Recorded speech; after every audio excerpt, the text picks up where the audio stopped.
Shukran sana mtazamaji na msikilizaji popote pale ambako unaendelea kututazama na kutusikiliza kwa wakati huu, kuendelea kutembelea kwenye chaneli yetu. Sasa hivi tunakutangazia mubashara matangazo haya kutoka mashariki mwa Jamhuri ya Kidemokrasia ya Kongo.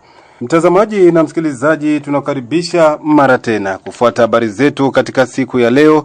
Wacha tuanze habari zetu na habari hizi zisemazo kuwa ndege zisizo na rubani za jeshi la Jamhuri ya Kidemokrasia ya Kongo zilishambulia mapema asubuhi katika eneo kadhaa za mji wa Goma siku ya tatu ya tarehe 11 Machi 2026. Kulingana na mamlaka ya M23 imetaja kuwa shambulizi hilo imesababisha kifo cha raia mmoja Mfaransa ambaye alikuwa akifanya kazi kwenye shirika la UNICEF na kuharibisha vitu mbalimbali.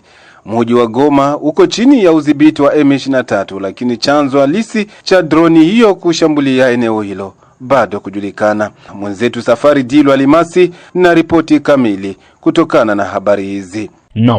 Mji wa Goma, makao makuu ya mkoa Kivu ya Kaskazini, ambao kwa sasa uko chini ya udhibiti wa waasi wa AFC M23, umeshambuliwa na mashambulizi ya ndege zisizo na rubani za jeshi la Jamhuri ya Kidemokrasia ya Kongo. Hayo yamefichuliwa mapema Jumatano hii ya tarehe 11 Machi 2026 na viongozi wa harakati hiyo ya waasi ambao pia wanadhibiti maeneo makubwa katika mikoa Kivu Kaskazini na Kusini. Kulingana na taarifa ya awali iliyotolewa na waasi hao, watu 3 wamefariki dunia. Bomu lilipiga makazi ya watu katika mtaa wa Himbi karibu na Ziwa Kivu. Bertrand Bisimwa, ambaye ni mratibu msaidizi wa waasi wa AFC M23, ameilaumu serikali ya Felix Antoine Tshisekedi kwa kuhusika na shambulio hilo la ndege zisizo na rubani dhidi ya mji wa Goma. Pia amelalamikia kimya cha washirika wa kimataifa wanaohusika katika juhudi za upatanishi, akidai kuwa kimya hicho kinashuhudiwa wakati Kinshasa imeamua kuvunja makubaliano ya kusitisha mapigano. Wakati hayo yakijiri, ujumbe wa Umoja wa Mataifa nchini Jamhuri ya Kidemokrasia ya Kongo umelaani vikali kuongezeka kwa ghasia zilizokumba jiji la Goma katika mkoa wa Kivu ya Kaskazini mapema asubuhi ya Jumatano hii. Mashambulizi ya ndege zisizo na rubani yalidondosha mabomu katika mtaa wa makazi ya Himbi, yamesababisha vifo vya watu 3 akiwemo mfanyakazi wa misaada ambaye ni Mfaransa wa shirika la UNICEF pamoja na raia wengine 2, na pia kuharibu baadhi ya nyumba za raia. Mratibu mkazi wa misaada ya kibinadamu Bruno Le Marquis katika taarifa yake kwa vyombo vya habari alieleza kuwa hali hiyo ni ongezeko la ghasia linalotia wasiwasi mkubwa, akikemea pia matumizi ya silaha na mashambulizi ya drone yanayoweka hatarini maisha ya raia pamoja na wafanyakazi wa Umoja wa Mataifa. Kaimu mkuu wa MONUSCO anatoa pole zake za dhati kwa familia, jamaa na wafanyakazi wenzao wa mfanyakazi aliyefariki pamoja na familia za waasiriwa wengine wa raia. Anapongeza kujitolea kwa weledi wafanyakazi wa Umoja wa Mataifa wanaohudumia wananchi wa Kongo na anaonyesha mshikamano wake na watu wote walioasiriwa na kitendo hiki cha vurugu, imesema taarifa hiyo. Upande wa nchi ya Ufaransa hukubaki kimya kutokana na tukio hilo, ambako rais wa Ufaransa Emmanuel Macron amethibitisha kifo cha mfanyakazi wa misaada wa Kifaransa aliyefariki aliyekuwa akifanya kazi katika shirika la UNICEF. Kiongozi huyo wa taifa la Ufaransa ambaye pia anashiriki katika juhudi za kutafuta suluhisho la migogoro katika ukanda wa maziwa makuu ya Afrika ametoa wito wa kuheshimiwa kwa sheria za kimataifa za kibinadamu. Alikumbusha kuwa wafanyakazi hao wa misaada wanajitolea kuokoa maisha ya watu katika sehemu hii ya nchi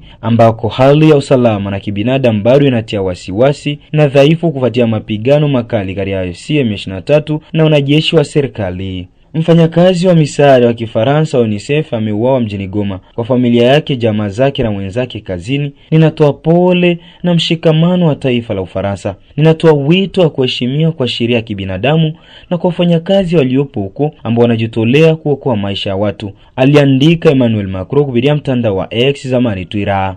Tuangazie pia habari zetu na habari za huko Kamituga. Ni kwamba shirika la raia usikalo na haki za kibinadamu BDH tawi la Mwenga Kamituga laomba kwa vyombo vya usalama kuvalia njuga swala la raia kuingiliwa ndani ya nyumba zao mida ya usiku na kupelekwa mali zao nao watu wenye kumiliki silaha kinyume cha sheria.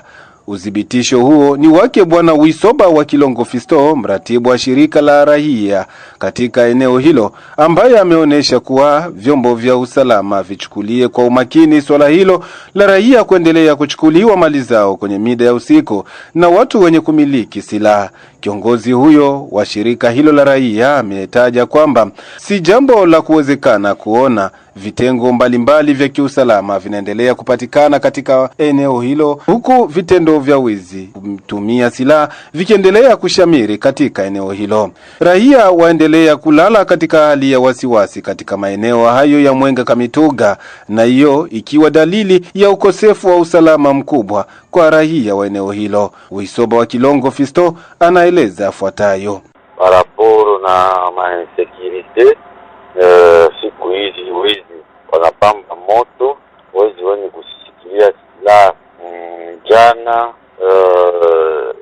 ma 16h comme ça alibana mwizi umoya malitante kuiba batu maeneo ya kule Kalingi. Population katafuta kumalizia maisha, akaokolewa na wa polisi, na ikaleta vurugu kati ya polisi na population parce que population alikuwa na nia afanye justice populaire, na ikapelekea ba polisi kureagir na sasa kwa kusambaza batu. Donc mambo ambayo inapamba moto kwa siku hizi ni wizi, watu wenye kushikilia silaha. Kama gisi mnavyoona inatokana na insuffisance effective ya mabailema ya FARDC na polisi, au namna gani selo analize mnafanya sur le terrain? Hiyo mambo haitokani na upungufu ya majeshi, kwa sababu siku za usoni hapa tulipokea majeshi kutoka Kisangani walikuja kueneza effective, ila inatokana na wingi wa silaha ambayo haiko controle, iko non controle, iko non registre. Unajua kama na hii wengi wanaprofite kuja kugandamiza raia. Systeme ya kuankadre wazalendo juu ya kuidentifie le vrai et le faux wazalendo hazijaanza huko Kamituga bado. Naanza nilikwambia pia bwana Mwariri kama Kamituga inaonelewaka tu na ya mingi. Kamituga na Mwenga inaanzaka nyingine fasi swate Mwenga na Kamituga alitafika swate bila retare sana, na ile retare na koze makompetence ya mingi. Tuangazie huko Minova. Ni kwamba shirika la raia ndani ya senta ya Minova limesema kusikitishwa kuona viongozi wa shule kadhaa waendelea kuomba wanafunzi pesa ambazo zisizokuwa za halali katika eneo hilo, jambo ambalo linakuwa ni kinyume cha taratibu. Kiongozi wa shirika la raia katika eneo hilo, Sadiki Jiji, amesema kuwa ni vema uongozi wa jimbo kuingilia kati swala hilo la wanafunzi kuendelea kuombwa pesa ambayo isiyotambulika na serikali. Pesa zisizo halali ziliweza kulombwa ndani ya shule zimoja ndani ya subdivision Kalehe 1.